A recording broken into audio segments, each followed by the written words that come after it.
kind of always been into the quote-unquote country.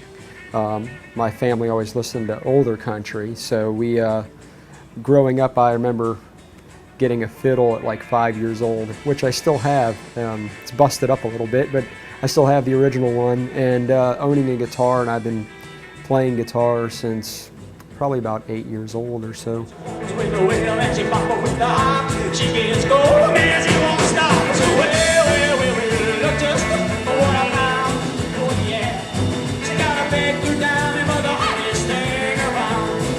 I started playing rockabilly music probably at about 20 years old. So probably a little late in the game considering being that I'm 29. You know, I've not been in it that long, but you know, always being interested in 50s music and realizing that there is an entire culture of music, rockabilly, that was really exciting to me at that age.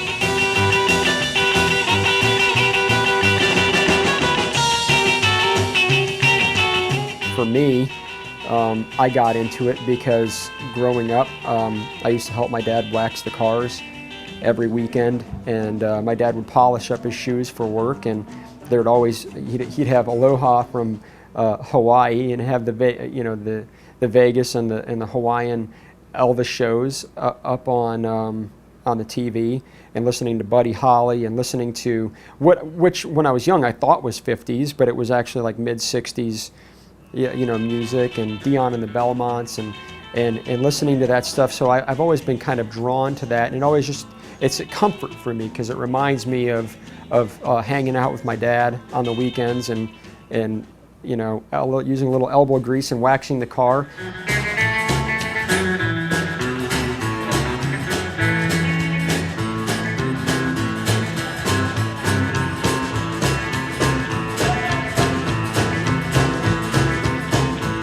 I like to rock with my baby, and my baby likes to rock with me.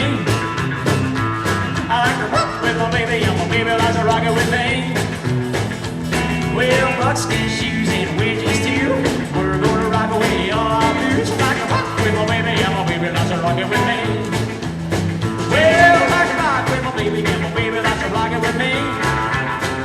It's getting more difficult now for me to write original songs because with the invention of the iPod, I have thousands and thousands upon thousands of songs in my iPod. And when I go on road trips, riding 9-10 hours in the car, you know, I'm listening and flipping and listening to all different types of music.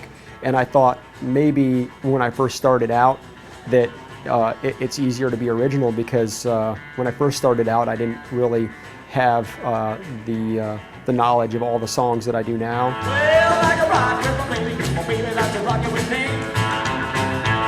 I like to rock it with my baby, and my baby likes to rock it with me. So I feel like it's a little more difficult because you realize that there are only so many chords in the rockabilly realm of your standard 1-4-5 and even country, western swing chord structures. So I find it a lot more difficult to write songs that sound original because I'll write something now and I'm like, wait a second, that sounds like that Jimmy Lloyd song. But I try when I'm in the process of writing.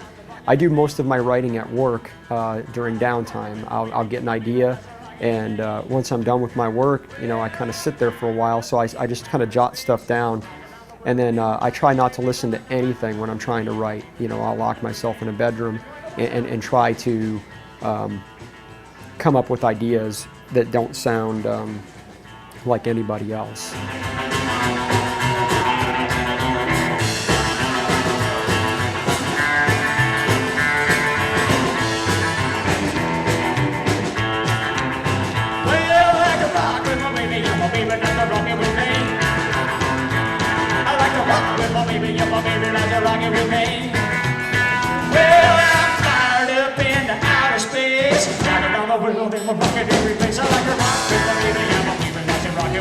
Most of the people that I've met that are into rockabilly, they're in it for the rest of their lives. So I think the people that are in their 30s, they're still going to wanting to support it somehow, well into their 60s and 70s if they can.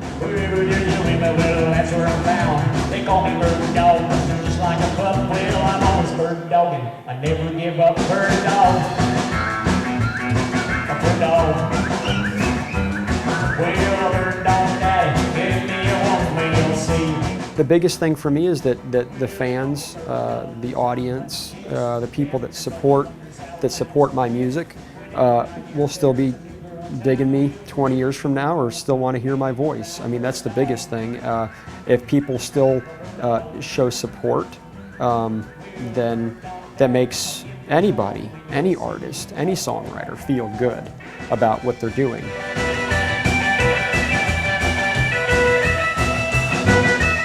I really enjoy it, and I think music will always be in my life.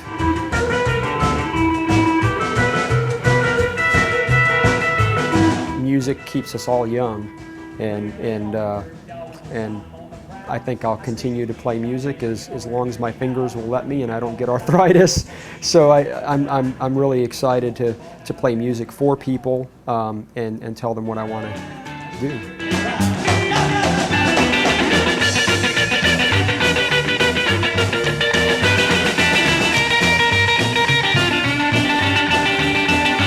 We're all having fun, and that whether we're on stage or whether we're off stage, I always like talking to folks, and so come up and say hello.